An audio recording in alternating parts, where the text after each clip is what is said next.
Tigers. Tigers.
What's up, everybody? What's up? This is Phil from Zade Comics. Thank you for tuning in once again. We are back. It is Wednesday, the 26th of, what is this, May or something? I think. And we're talking about another kick-ass campaign. We've had John on before, I think, to talk about his previous book, Magna, which is fulfilling right now. And now jumping into, I want to say this is like his first sequel, but we'll get him in here. We'll talk about this. Thank you guys for tuning in. Share the stream out anywhere on any social media so we can spread the word and get more eyes on this project and on this show. And if you guys haven't yet, please hit that like and subscribe button because we just recently passed 700 subs on the channel. We got some people in the chat here right now. Mr. Von Stugel. And currently, I don't know if you guys can hear this, but someone's shooting off fireworks outside my house. So apologize for that. We got El Gargoyle, of course, in the chat. Thank you for tuning in.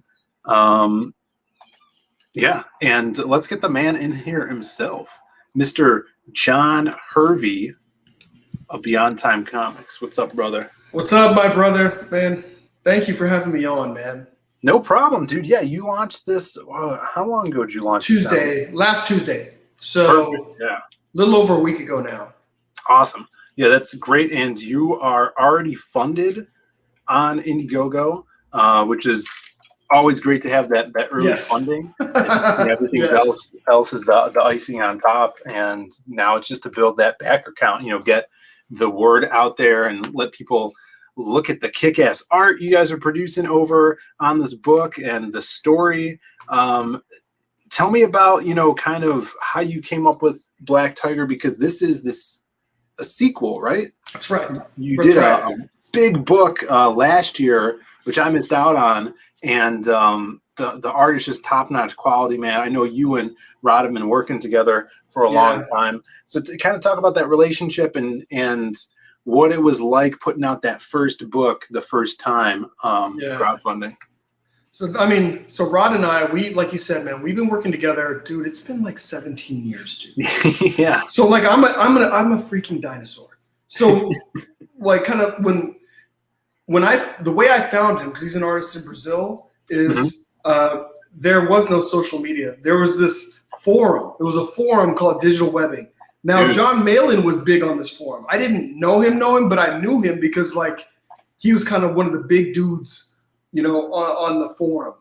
Yeah. So that's how you actually connected with folks back in the day. You had to use the forum. So, kind of serendipitously ended up getting connected with Rod. He loved the concept, and he's basically been the dude. So, we put together initial 4 issues of Black Tiger, and we're talking, in the early 2000s, published through Diamond. And man, that's a whole, roller coaster ride in and of itself, man. I could imagine, man. That was the same thing. I feel like I was in the same spot as you, like what you're talking about now, trying to look into getting into Diamond, stuff like that. Digital webbing. I actually have this book written by Dirk Manning, who's an indie comic writer. Mm-hmm. He does some horror stuff, and it's called, it's basically like how to write comics, right? Yeah. And he actually cites digital webbing as being like the haven of, you know, creators meeting up to find each other to make indie comics. So like if you were an artist back in the day, you'd hop on there and look for a writer and vice versa. Dude, so, it was like the eHarmony of, you know, of writer of comic book like creators back in the day. You're like, hey, you know, I've got you know, I'm 6 feet tall, I write comics, and you know, I love kung fu, and I love, you know, I love superheroes. Hey, you know, so you kind of find your match there. So I found Rod there, so I guess it worked. Yeah, exactly. Yeah, I was on there for a little bit too, a little bit before I started crowdfunding myself.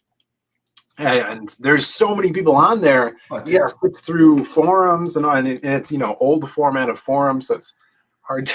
It's like an ocean. It's just like you're in the middle of the ocean, and you're just like, you know, hopefully I'll get a buoy out here or something, and not just drown out here. But yeah, that was how I got connected with Rod. So we did the whole diamond thing. You know what?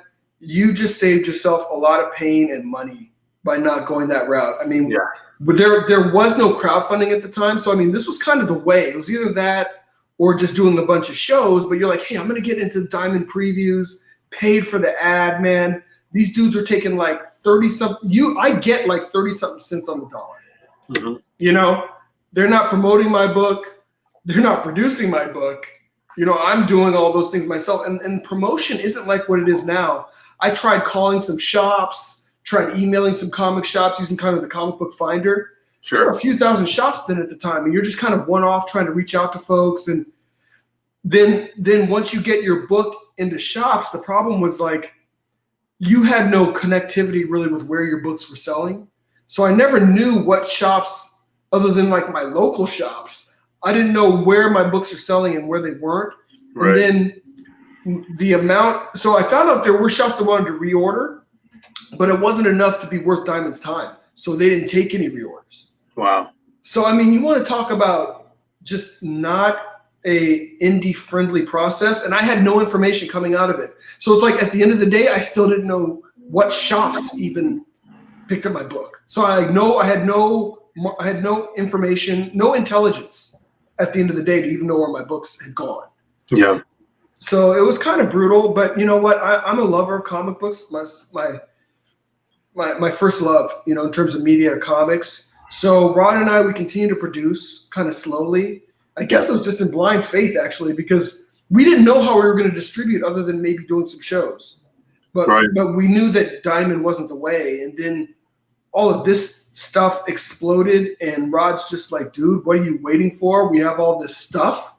And I was like, oh, well, everybody's doing kind of these small campaigns. And then, lo and behold, what did I see? I saw Magic Cop. And Magic Cop provided a whole story arc in one graphic novel. I was like, oh, we can do that. So that's what we did with our first book, Legacy of Fury. It's one whole story arc. It's 172 pages of comic in here. So, I mean, it's like, but we already had, I'm not telling anybody to start this way. We're doing this because we had years worth of content. We remastered some of it, and then we were able to tell a full story arc. Don't do this to yourself. Don't if you're jumping out the box and you're just like, don't do a 172 page book. That's crazy.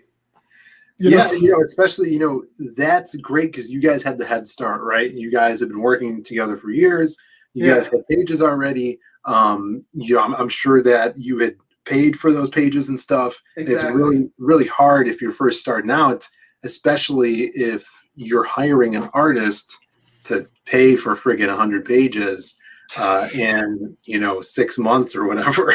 That's crazy. So my brother and I had the luxury of, we're working together, we own the thing together, and I'm not paying him, he's not paying me, so we're gonna put this thing out there and see if it hits and lands, and we could start snowballing these campaigns and getting stories out there like that. And I mean, that was really important to us to have a fully fledged story, because if we're going to be doing these campaigns and there's going to be time in between them, you want to leave your audience somewhere where they're feeling satisfied, you know. Exactly. And I love that you're doing that with your campaigns as well. So you fulfilled the first Black Tiger. That's right. You did Magna, the Last Pantheon, which looks like a kick-ass book. I can't wait. Sorry, dude. You're like one of the last 13 people to get their stuff because you got a commission. So I feel so freaking bad. I'm like, dude, the people that got the commissions are waiting the longest. But I saw the commission, and I'm so excited about it, man. It looks awesome. Yeah, it's dope. I can't wait to get that and to dive into that one. That one's basically all fully fulfilled right now. And then this is the new baby. And look at, we'll scroll through this art, man. We've seen it in the trailer. Rod just keeps getting better and better. He does, bro. The action in this is so cool, and it's a martial arts book. It's a fighting book. And I was listening to you on a stream earlier today. I think it was Joe Catapano's stream, right? That's right. The Art Bros. Yeah, Art Bros. And just hearing you talk about the different martial artists in here, like capoeira. So she's doing kung fu, and she's battling. She's actually in the jungles of Brazil, searching for answers about the murder of her father, and she's battling a master of Brazilian capoeira, and she's having a real bad time with this dude. Yeah. So cool. So I love the aspect because there's martial arts is very eclectic. There's so many, for lack of better terms, you know, genres, styles of martial arts, and I love that you're taking it kind of like globally and expanding and exploring those different types and how they look in the comic form. Very, very cool. Definitely love martial arts films. Like, this is something my dad would totally dig because he's, you know, a martial arts guy. Yeah. Just so fun and just a great art style, awesome colors, man. And it just like this character design, so cool. Like, I want to this guy. Dude, these guys are like, they're called the Five Fingers of Death. So they are. It's so old kung fu movie, you know. Well, so good. As my names are, right? Black Tiger, Hidden Dragon, Black Tiger, Legacy of Fury. I mean, it's unabashedly an homage and a love letter to, you know, comics, to, you know, Hong Kong, old school Hong Kong films, and also to just crime dramas. I mean, you'll find kind of elements of, like, you know, some of the American just kind of crime dramas in here. So just getting to mix in all the stuff that I love. That's great, dude. Let's see. We got Baz is in the chat. What's up, Baz? Thanks for tuning in. What's up, Baz? Great to see you in here. And yesterday's Fool, of course, great avatar as always. If you guys haven't checked this out, you know, John fulfills, and this is going to be another thick book. I think this one's 88. This one's 88. Yep, this one's 88. That is a good number. For those that didn't get Legacy of Fury, you can get a Catch Me Up. So you can get the Legacy of Fury. And that would be 260 pages of comics, so I'll keep you busy for a minute. Beautiful. Yeah, I mean, that's perfect for, you know, it's going to last you a while. Yeah. And look at this scene. This was on the mailing list, and this just caught my eye. I'm like, dude, this is insane. Yeah. I mean, so cool. This was, you know, I got to give Rod a lot of credit for this because, I mean, kind of the way I scripted it was different. And he was just like, you know, we need to have this thing manifesting in the mall in a way that is just epic. And that's what he literally did. I mean, you can kind of see, from where the dragon manifests and how it's towering in the middle of this food court in, like, you know, 3 or 4 levels of a mall, you know, and just the mayhem, you know, it manifests up. And there's people on this thing. There's tables and chairs. Yeah, the tables knocked over, being dragged up with all these people. It's all. I mean, I've been in malls like this, you know, and just like, in fact, malls when I was a kid were some of my favorite places to daydream. You know, because I'd be walking around with the mall, maybe I'd be bored and tired of walking, whatever. But I would just like imagine Nightcrawler teleporting around the mall because there's so much stuff for him to grab onto. Yeah. I did, you know, specifically remember doing that because I was always, you know, being within my imagination throughout the whole day. Exactly. You know, just watching X-Men, the cartoon and stuff, be like, oh yeah, this would be so cool. This is where I would totally have something happen. That's why I loved those, like the first episode of X-Men with the Night of the Sentinels, where Storm and Rogue are in the mall. It's so iconic. So love seeing this backdrop in a comic. Definitely is nostalgic. And those things they all have effects and impacts, whether it's conscious or unconscious. When you said that, I just remembered that. And I was just like, oh yeah, it's freaking awesome. Yeah. And just when you have, a lot of times, even in these comics, I mean, they're love letters.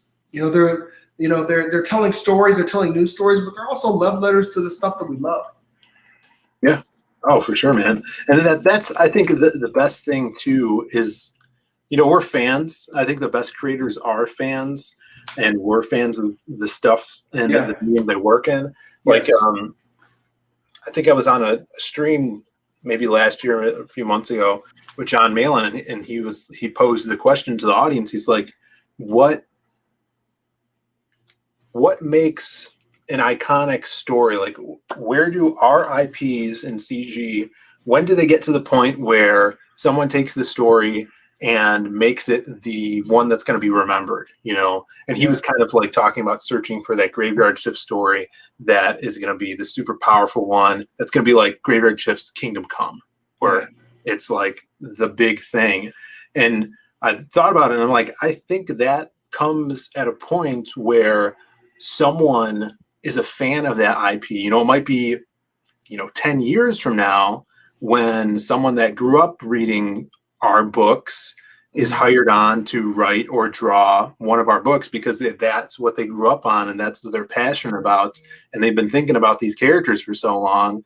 Alex Ross, he grew up loving Captain Marvel, like the original Captain Marvel and Superman. So when they did, he did his DC stuff, those are huge because he was so passionate about it. Exactly. And I think the other thing too is just like, even those stories that we love, they there's things like kind of Kingdom Come, but like they were all built up through like a body of content. So we pluck out the stories that we love, but it's like it wasn't like bang, bang, bang, bang, bang. I mean, there was a lot of development kind of in between these stories. And I think that's one of the things that I enjoy. Like, even I'm so excited for White Lines because like I'm looking at characters that I know now. Yeah. I'm seriously like, because like I know these characters now. So I'm just like, this is cool. And I feel like just looking at the art, because just like in Legacy of Fury, your first story arc, you're kind of setting the groundwork and you're getting people to know. And I'm looking at the art and I just feel like it just takes off running. I'm like, I already know these characters, so you don't need to set them up, so to speak, I'll learn more about them as they go, but I know these guys, so I think that's part of it too. I mean, it's like, you kind of continue to develop the stories. We live with the characters more. And so I mean, that's for me, this kind of next stage of this renaissance is what you're doing right now with the next story arc and then the next story arc. Then all of a sudden it's like, man, you've got a freaking compendium of, Magic Cop. And if somebody comes on board, they're like, hey, what's Magic Cop about? It's like, dude, there's 300 pages of Magic Cop before this that, you need to get caught up on. Right. I mean, that's the cool thing. Like I have, especially for the Lost Pages, I've been working on that for so long. Like there's stories that I'm so excited about right now, but I know that, all right, I got 2 more books to do until I get to that story. Exactly. So that's where, as a writer, it's like, I got all these ideas, but it's going to take time, especially with crowdfunding. Takes usually 2 months to do the campaign, and then maybe a couple more months to get the book done and ship it out. You're just trying to streamline that as much as possible so we could get, all these stories we have in our heads out to the people. Yeah. But it's exciting, man. It's so cool for me to know where stuff is going and being like, yeah, this is going to be badass when we get there. It's going to be you're like, man, if people are loving this, just wait. You're like, just wait. Yeah, man. But this book, when did you guys start working on this one? Was this some of it partly when you guys were working on it before, or did you start this recently? How long did it really take to get to this point? So it's taken a while to get to this point. So the pages you're looking at now are Legacy of Fury, and I already told you we've been working on those for a while. Mhm. So with the current story arc, because the production is done on the book, everything except for one painting of Rod Looper's cover, the production is done. So like you, it's like, it takes time to get these books produced, and the quality of stuff that people are doing in CG. I mean, like, these aren't pages. You're not going to turn out a page a day. Right. Mhm. People are taking more time and really kind of giving you a masterpiece on each page. So this is a process Rod and I have been going through for a couple of years for this story arc. But the reason being is almost the whole, it's a 150 page story arc, 160. So we're almost done with the whole story arc. So this time we're just giving you the first 88, and then we're going to give you the next 88 after the next Magna campaign. So Nice. we're trying to stagger things so that we can continue to produce. And I'll tell you what the dream is for me right now, Phil. The dream is, if I could put out a book every 4 months, that would be amazing. Right now, that's a little bit fast paced, but if I could get there and put out a graphic novel, but the thing is, like, right now we have a little bit of runway because we have production ahead of time, but you got to raise the capital from the campaigns to keep that thing running. Exactly. Yeah. And it's like I said before we even started this, I'm like, man, this whole thing, crowdfunding, it's all a learning process. We're learning it together. Some of us are learning faster than others, but it's a whole learning thing. So you and I are kind of already ahead of the game because we've done a couple campaigns. And the more campaigns we do, the more we know, and hopefully the more backers we accumulate and fans of our work, or admirers of our work. Let's see, we got the Beam Pad. What's up? Thanks for tuning in. If you guys haven't yet, hit that like and subscribe down below. We do these streams once or twice a week with sitting down with creators and stuff like that. Been trying to get, I want to schedule Shelby Robertson to come on with his Realities War. Because that looks awesome. It does look amazing. Sim, of course, is here. What's up, Sim? My dude Sim. What's going on? Hell yeah. And Baz says Magna was dope. Said I liked how you weaved all the different mythologies together. Yeah, I'm a huge fan of mythology, so I can't wait to read Magna. And Jim Cox. The volume 2 will be right after this campaign, Baz. What's up, Jim? Yeah, no, I do that you're staggering it, man, because that's what we were kind of doing. We did Magic Cop, Lost Pages, Magic Cop, and then Lost Pages 2 is going to launch after we ship Magic Cop 2. Nice. And then from then on, I don't know, we might do a block of Lost Pages stuff because it's going to be different, where I want to focus on some different characters in that too. That's the great thing. You have so many different characters. You have different characters and different artists, and that gives you the ability to build out some stories, and keep your production running, because that's the challenge. It's like, how much, one artist can do so much, but if you have different artists, whether you keep your same format of stories within story, or if you just decide to go with one character and just say, like, what, I'm going to do just a big story arc with this one character. You can do it. It's going to run with the Masquerade. Just going to go with it for a while. Yeah, dude, that's gonna be the fun stuff. Diving into that, but look at this page is awesome. Look at this. So this is what's happening here. This is actually she's having visions. Yeah, and she's having visions, and the whole thing with visions are that interpretation is always challenging. So she's having a vision of the future, and some elements she definitely gets. I mean, there's a black tiger, there's a dragon, so you get some ideas. But, you get to see a vision that kind of starts with the history of Black Tiger and kind of takes you to the present and beyond. And even in the new volume, I continue that same vision because her vision has expanded.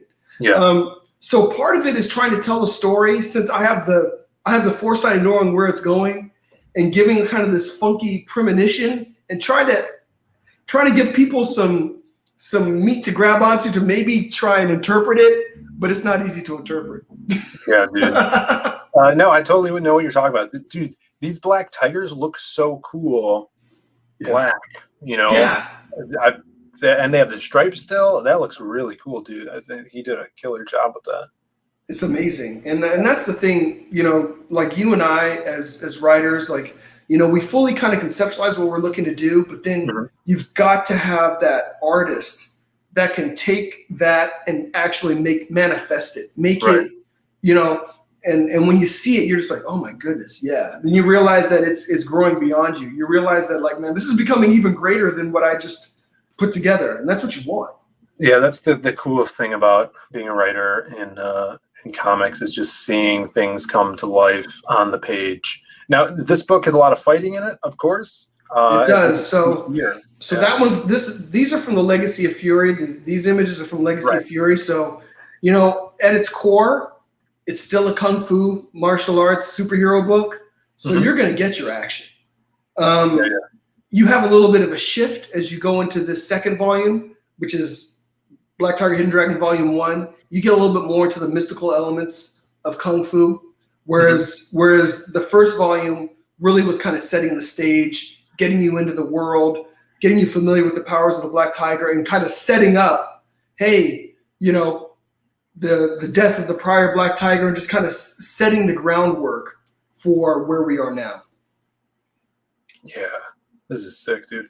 So we talked a little bit about this when you were on for Magna, but with you doing books that have a lot of action in them, a lot of kind of like martial arts choreography, how do you as a writer convey that to your artist? Are you choreographing this out in script form, or are you because sometimes I'll do that, and other times I've been in the position where I could be like, telling my artist, have fun with this fight scene. It just has to last 2 pages.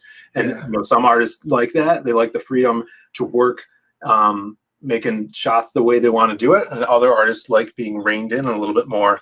How do you and Rod work together specifically on this book? So what I usually do with the action is I will pretty much script it. And I'm also like we're all giant nerds, so I'm amongst good company. So like I'll send shots from other comics, I'll send shots from screenshots from kung fu movies. I will do all kinds of things just to try and give, hey, this is kind of what I'm conceptualizing. Hey, looking at this mixed martial arts match where this dude is using capoeira. Hey, so I'll kind of give it the choreography. And then the great thing though is Rod, as the artist in this, he knows that all I'm trying to do is give him a vision, but he's kind of like the cinematographer. So he'll take things, he'll be like, I see where you're trying to go with it. Here's a better way to go with it. Or, okay, that works. Or like, dude, that doesn't work at all. Let's try something. So, I mean, he's really good at making sure we all want the best product, and not everything that I put down in choreography is gold, but I'll try. But then he'll be like, yeah, no, that's not going to translate well, dude.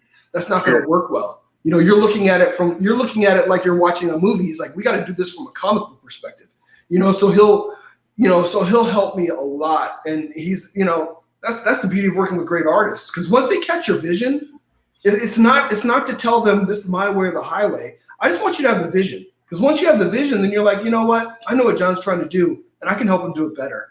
Yeah, for sure. No, it's a great aspect of the collaboration. For me, when I do scripts and stuff, I do a lot of hyperlinks to references of images of like clothes or settings and stuff like that. And hopefully that helps the artist, grab onto that vision. I love this kick here. It totally reminds me of something out of a fighting game, like Killer Instinct or something. Like there's a kick that Jago from Killer Instinct does where he like flies across the screen, and totally reminds me of this pose. But that's part of the beauty of the comics. I mean, it's like it should have those elements to it. It should have those, I mean, these are the poses. It's like, if you got to freeze this anywhere, what does this look like? Right. And this is really cool. Different people kind of are looking at it like, the dude is smirking. Yeah, because she's never seen anything like this. She's used to whooping people's asses. Yeah. So she's frustrated. You can see it in her face. She's trying to kick this guy. She's like, I kick people. That's what I do. Yeah. And you take it in the teeth. And he's just kind of like, yep, nope. So just having fun with it. Yeah, it's super fun. And I think as well, like I try to, when I write on every page, try to have like a panel that people are going to remember. So try to make an iconic moment on these pages. And as I scroll through here, I'm seeing that, here with the big kick, this moment right here, like that is a hero moment right there, really landing on the platform. These guys breaking in from the ceiling, I think the writing here is really good paired with the storytelling, man. You know how to grab people's attention on these pages. So props for that, because, people that are just coming into here, writers that are doing their first books, I think this is stuff that they really need to pay attention to. Story flow with page turns, taking advantage of those page turns and funneling your readers there, and, then exploding off the page once you turn that page, and keeping those iconic moments on each page, because not only for the reader, but when your artist is going to sell those pages for original art to those backers, then those backers have a special thing on every page. That's right. And that's what you want. You don't want there to be pages that are just kind of like, this is kind of a throwaway page, or this is like, kind of cashed it in on this page. You want to have, you want it to be just iconic, and people are like, hey man, I'd love to get that page as well. Yeah, like there's a ton of stuff going on here, and I love his use of even getting this like rotary shot here in this last panel. Really, really cool. Like using all of the space on this page here to tell the story. And if I had one suggestion to new writers is taking advantage of those page turns. It'll help with your pacing a lot, and it'll, in my opinion, makes the story and the comic seem more professional. It makes you like you're putting in the work for it. No, exactly. You want people to be compelled to turn the next page. Yeah, for sure. And that was something like early on I heard, like either just from people at cons talking about creating comics, or in that How to Draw Comics book that I have. Like, that's a very, tried and true technique in writing and drawing a comic book. Let's see who else we got in here. Arius Saga, what's up? What's up? ¿Cómo estás? Thank you for tuning in. If you guys haven't yet, hit that subscribe button. What else? I'd love to hear your pitch for this story and kind of like talk about the main character for this. I know we've been talking for a while, but it's a good time to do that. Yeah, definitely. I mean, so this story, Hidden Dragon, it picks up after Legacy of Fury. So now Jin Fong, she is established as the Black Tiger. She is an assistant DA by day, so she's very straight as an arrow. So being the Black Tiger is, she has some dissonance with that because she was never a proponent for vigilantism. And as you'll kind of see in Legacy of Fury, she learns very late in the game that this was a power that was being handed down in her family. So she has questions about being the Black Tiger. She's not aware of all that she can do. And she is far from mastering her abilities. She also has some kind of moral questions as to whether she should be doing it at all. Yeah. But I think on top of all of that, with the death of her father in Legacy of Fury, she is seeking to find his killer, because he was not only killed, but he was disgraced both as the Black Tiger and as a police officer, as a police captain. Disgraced. Oh no. Disgraced and posthumously disgraced as a cop. So she is working to, kind of, good kung fu movie style. She's looking to restore the honor to the name of the Black Tiger and to the Fong family. Yeah. And those are kind of her driving forces right now, because beyond doing that, she's not fully bought in to being the Black Tiger. It sounds like an awesome arc, man. And you're hitting on all of those tropes that make, kung fu stories so good. Your family's a big element in that. I dig that. I think, that's super relatable theme. Another big part of writing a story is the theme that's going to connect your reader to the characters. Yeah. And it sounds like you're hitting on all cylinders with that. I think sometimes when people write, they're trying to create a completely new theme. I think you have to appreciate the fact that in terms of themes, they've pretty much all kind of been written, but that doesn't stop you from writing. What it does is you take things at a different angle. Mm-hmm. You pay respect and homage to some of the things that kind of got you there, and you just tell a great story. Yeah. You just tell a great fun story, because sometimes it's the trope elements that also bring people in. I mean, like with Magic Cop, I love the fact that it is set in freaking Miami. I mean, like, I loved Miami Vice, dude. Yeah. It's like, I want to just chill in that era. Mm-hmm. And now as the pages are coming up and I'm seeing these other characters, and I'm just like, dude, this is so freaking Miami. This is so 80s Miami. It's awesome. Yeah, that's just as fun to him. Those tropes are so fun to play with and come back to, because it gives you that retro feeling. It reminds you of stuff that you love, and the audience hopefully will learn to love this new material like they did the past things. And that's all I want as a creator to do, is I want to create something that makes my audience feel the way I feel when I, read exactly. or read something or watch something that I love. Exactly. And I think, and honestly, kind of with this whole comic book renaissance that's going on, that's what I'm enjoying the most. People that love what they're doing, that have passion, they're putting their hearts into it, because I love comics. And if I love somebody's story more than the person that's telling the story, something's wrong. And that's pretty much what happened, honestly, with the big two. I was like, listen, I love these characters more than they do. I'm more concerned about this than they are. I can't be more invested in the people that are making the books. That's crazy. Yeah, no, it's disillusioning when you see that happening. Yeah. But yeah, I mean, that gives us the space to create some stuff that we love, and hopefully the audience digs. Absolutely. As well.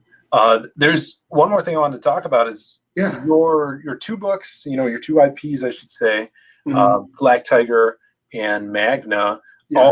They both have these badass, strong babes in them, and I love seeing that. It's kind of a reoccurring thing that you're putting out there.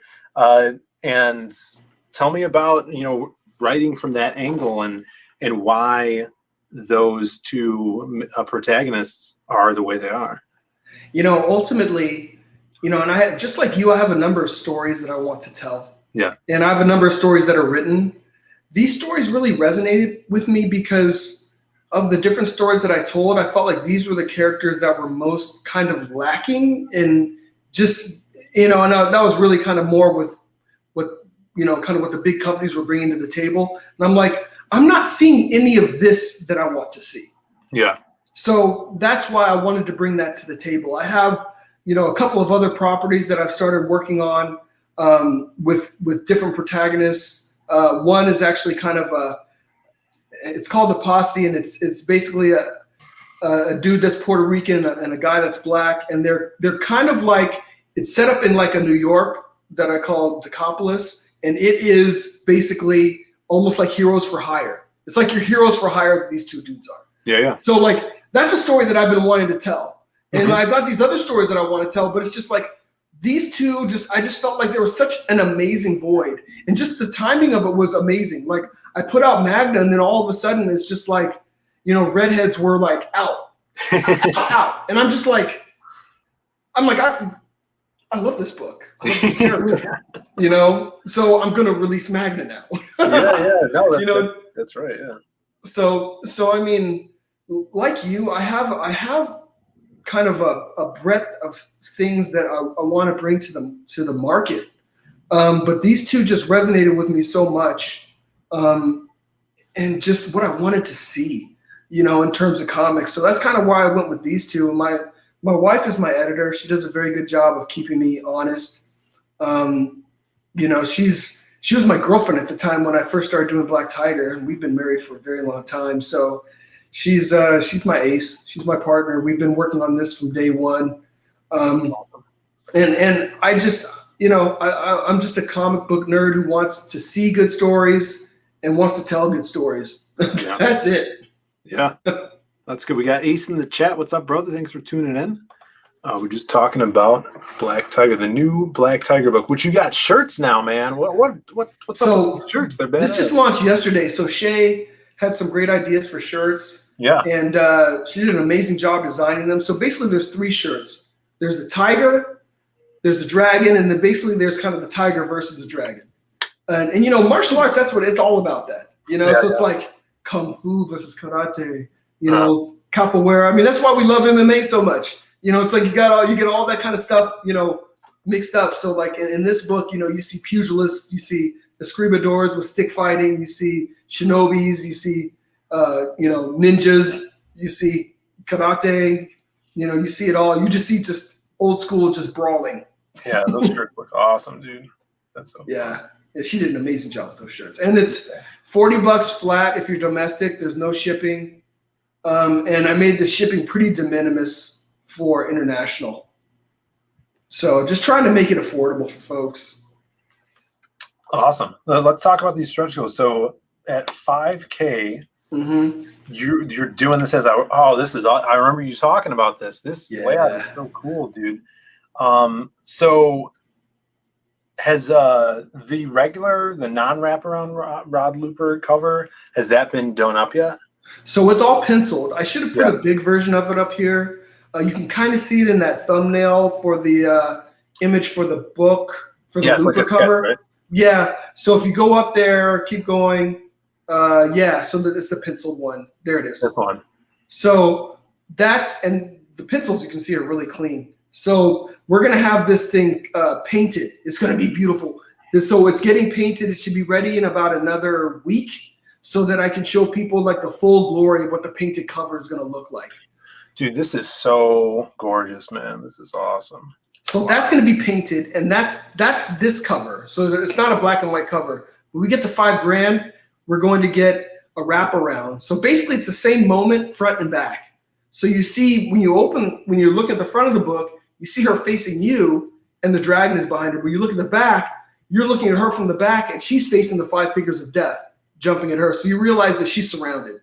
Yeah, that's awesome. I love that. That's so fun, and I dig that it's a real-time wraparound where you get the back and front of her. I always wanted to do something like that, just because you get the butt shot and the boob shot on one book. So. Come on, man. There's no compromise. You're like, man, I'm getting one or the other. No, you get it all. No, but you guys are getting me with the Magic Cop, man. You have some good ones. You got like the girl on the broom, but you got the 3/4 angle. So I'm like, man, I can see everything. This is great. Yeah, Pablo did a big ass job with that. You gotta love Helly. We just wrapped up the chase scene where she's actually flying on her broomstick chasing the headless hitman. So that's like a 6-page scene. It's gonna be super fun. That's all colored up now, and I'm gonna start lettering that tonight. Awesome. Yeah, so guys, we got to get to 5K so you get that butt shot, the booty wraparound. Everybody needs that. Let's see, we got Matt Hepp in the chat. Book looks great. These are the kind of titles I'd like to see in comic stores. Also, Heroes for Hire should have been pushed more by Marvel. I hear you, man. I concur. Yeah, well, the great thing, Matt, is they don't need to be in comic stores. They get shipped directly to you. And the awesome thing is, these are IPs that John's going to be putting out for a long while. So, and it's so much more material than you'd get in like a comic shop. This says 100 and so pages for the first one, and then this new one has 88 pages. So the first one's 172, and this one's 88. So that's crazy. So and you can get both of them right on the campaign. That's right. So there's the Catch Me Up. That's why I put that as the featured, because just so folks know, I'm like, if you're new to Black Tiger, get both volumes. and That's what I'm going to be doing, man. I can't wait. then have fun. You'll have 260 pages of Black Tiger goodness to enjoy. I love it, dude. And it's a new solid IP. The cool thing about Black Tiger, if I'm not mistaken, is you could in the future change up who the Black Tiger is, right? It's a mantle that someone holds. That's right. That's exactly right. That's awesome. And you get to see that in the first volume. You get to see more than one Black Tiger. So exactly. Perfect. And thank you for tuning in, brother. It's been a while. Thanks for coming around. I haven't seen you in a bit. It says I won't be able to get this right away. Will there still be great deals when you go in demand? So we'll definitely have the books available in demand. We're going to kind of do like Magna, though. And no. I'm still learning, too. Maybe I'll leave the campaign open this time because Magna, I shut it down. Because we kind of ordered everything and shut it down. But we'll definitely go into demand. And really, for me, that process during that time is just fulfillment. Yeah. Just want to fulfill everybody's stuff. And then we'll move to the next Magna volume. So I'm not too sure, Tank, if I'm going to leave it open or if I'm going to close it like we did Magna and then, kind of open up the next campaign. Did you do like overprinting for Magna? I did. I did overprinting. And so like the thought process is, since we're going to be doing volume 2 next and the production is done for that, we'll offer up volume 1, which we overprinted, along with volume 2. Hopefully in anticipation that some folks that didn't get volume 1 will want to do the Catch Me Up. Perfect. Yeah, that's a good idea. I mean, we with our two different IPs, we left Magic Op 1 open for a while. We actually left it open until we launched Magic Op 2, but we sold out of the amount of books we had for the first campaign and held a little bit for the second campaign. So if people wanted the first printing, but we just had the digital copy up there. So this throughout the year that it was still on demand while we were working on the Lost Pages, we got some extra backers. So okay, that's good to know. Good to consider that, especially since they're two different IPs. Yeah. You can always have them jump on later and stuff like that. Or if you have some now, and if there's a demand for it, people are asking for Magna, you could always put it on as an add-on for this campaign, if you wanted to do that.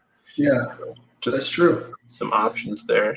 But yeah, man, this is looking great, dude. I definitely am going to back this and get both the books. I can't wait to dive into them. Can't wait to read Magna. And, oh, man, I can't wait to see this Rod Looper cover colored, and we got to get to that wraparound cover because that's going to be so sick. That's a must. Yeah, I just can't wait, man. Your featured tier, I would suggest people picking this up if they haven't, dove into the IP before. It comes with the first book and the second one, which that's probably what I'm getting. And is there? Let's see what else you got here. This is another cover. Prints. So there's three print options that you'll have for this new volume. You'll have the Vieira cover, which is the one with the leggy legs. Yeah, look at that. Yeah, nothing left to the imagination there. And then the other one, the second one is the Gian Giordano, where Black Tiger's on the wrong end of the kick this time. Yes. And then you have the Looper cover, which that's the one that if we hit our stretch goal, it will become the wraparound. Beautiful. And how do the cover, like for this Catch Me Up tier right here, are you able to choose between the covers? Yes. All right, so it becomes like a drop-down window? Exactly. So you'll still be able to choose which of the covers you want. Awesome. Yeah. That's perfect. I think I remember you did that with Magna as well. I think that's an awesome option for creators on here. So that's perfect. And I had a question about the prints. Is there a way to add on prints? Yes. So you can if you get a book and you add on a print, then the shipping is much cheaper than just kind of, doing it all kind of a la carte. Awesome. Yeah, that's great because, man, I love this piece as well, dude. But that Rod Looper cover is just big ass. So I think I'm gonna have to get a print of this piece here. Yeah, that exactly. You know, but I think, and you'll see in the next week, the colorist hopefully will be done with it. You'll see. I mean, he's doing an amazing job. Yeah, with the colors. So yeah, kick ass, man. Well, dude, thank you so much for coming on. It's been awesome talking to you again, and having you on the show. Appreciate it. And everybody, check this out if you haven't. I think I have some Magic Cop news. Let me just go over to this tab here before we cut out of here. I actually have the Black Tiger pinned to the top of my nice. While you're doing that, let me tell everybody that tomorrow there's a Black Tiger art auction. Yes. At Red Valkyrie at 7 p.m. Eastern. For those of you that were either on the mailing list or already have a perk that you've purchased, you'll be able to get in at 7. In the first 30 minutes, it'll just be you folks. So you'll have your opportunity to get some real awesome art before we open the doors for everybody, which will be around 7:30ish. Kick ass. Yeah, Rod's. Are you going to be on there with him as well? I'll be on there.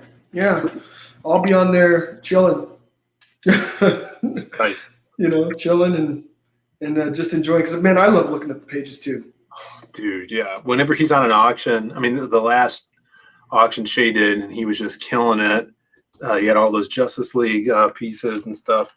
Yeah. And he sold that big Black Tiger piece. Oh man, it was so cool. I know. So guys, if you have not checked out Magic Cop 2 yet, please do so. We're offering a similar deal where you can get Magic Cop 1 and 2 together. The reprint has a Kelsey Shannon cover, which I just sent out to the printers to get the proof back. Nice. We did some editing as well to the first book because there were some lettering issues and stuff. So it's going to have that. It's going to have the new Kelsey Shannon cover. And I just posted an update to show off some pages. John, this is what I was talking about, the chase scene with Hell. Yeah, that was the 3/4 shot I was talking about on the broom. I'm like, man, that's good. I see everything. Yeah, Brandon's got a way to doing that. But I just, thought that this panel was so dynamic because it's exactly what I wanted. Her dodging the axe that he threw. There's so much depth to the panel. So I'm like, oh, this is so kick-ass. And then, tackling him off the motorcycle. So there's your Magic Cop page and then the ash can page, man. Dude, the ash can looks crazy. Yeah, dude. Alan is just so good at layouts and just this chain. I can't imagine drawing that chain. I know all artists drawing chains. Yeah. He killed it on that. And this is actually an ancient urban legend weapon that people don't know if anyone really used. It's called the flying guillotine. Yeah. And it's like this hat that drops on top of the enemy. Dude, there's this movie called The Master of the Flying Guillotine. Yeah. And it was one of my favorite old movies. Yeah. He fought the one-armed boxer. And basically the Master of the Flying Guillotine was this blind old dude who would just go around he's just trying to find a good fight. Yeah. And the dude with one arm, he killed 7 flies with one hit. But the Master of the Flying Guillotine here is he killed 7 people with one hit. So the Master of the Flying Guillotine goes to attack this dude. That's awesome. Yeah, so we got our flying guillotine in here. That's awesome, man. I have not seen the guillotine. That's great. Yeah. This is our character Lotus. She's going to be one of the bosses he fights in this pagoda. It's kind of, definitely inspired by Game of Death, going up the tiers of the pagoda. Yeah. To get to this boss. But in this panel, she is aiming for Grey Wolf, but accidentally throws on one of the Kabuki guy's heads, cuts his head off. Gets his head, yeah. Yeah. That's awesome, man. A lot of action, so fun. Can't wait to get this out. So this will be shipping start shipping in July. Doing letters right now. I can't wait, dude. I can't wait. Thanks, bro. And if you guys need a comic next week and you haven't backed the Lost pages yet, jump on the Lost pages. Oh yeah, that's great. Still shipping. We ship out the next day. And I actually have a mailing list for Lost Pages Volume 2, which is going to be launching after Magic Hop 2 goes out. So sign up for this if you guys haven't yet. I'll drop this into the chat. Lost Pages, Volume 2. I actually have a page. Dude, you are so on it. Golly, this is awesome, dude. Thanks, bro. Yeah, check out some sneak peeks to some promo art there. This one's, like we were talking about earlier, this one's going to focus on the silhouette. So it's going to have cameos of other characters in it. Okay. But it'll be a longer story for the silhouette. And here's some rough sketch from the pages of the silhouette story. Some nice, bro. New villain action. Mm-hmm. The villain's name is El Dorado. He's this Latin ex-military guy who's obsessed with gold. And sweet. It's gonna be so fun. So he's got like this gang of bank robbers that have these skull candy masks and stuff. I was just writing some of it today. It's gonna be a lot of fun. So if you guys love Sin City and vigilante stuff, stuff like Spawn, the silhouette definitely is aimed to fill that hunger for those types of stories. So check that out. Sign up, and above all, guys, go back Black Tiger. It's a kick-ass book. It's got my seal of approval on it. I'm going to be backing it soon, and can't wait to dive in. And definitely follow John anywhere he is. Where can people find you, John? You can find me at Beyond Time Inc., Beyond Time Inc., on Twitter and on Instagram and on YouTube. Hit me up. Yeah, and you're always hanging out with Ryan Wynn on his channel too, That's right? my dude, man. So we have he's a show on Monday nights called The Comic Ship. So I am one of the mates on The Comic Ship. 5 p.m. Eastern on Mondays. That's awesome. And Baz says he backed. Yeah, thank you. Thanks, Baz. Yeah. Appreciate that, brother. Thank you. Baz is awesome. Check out his channel. He's on Red Cup Review all the time. I think every Thursday now they're back doing their streams on Thursdays, talking about toys and stuff. Oh, sweet. So yeah, guys, if you again, please like and subscribe if you haven't yet. Share this out, and even if you can't back Black Tiger today, you could always hit this follow button.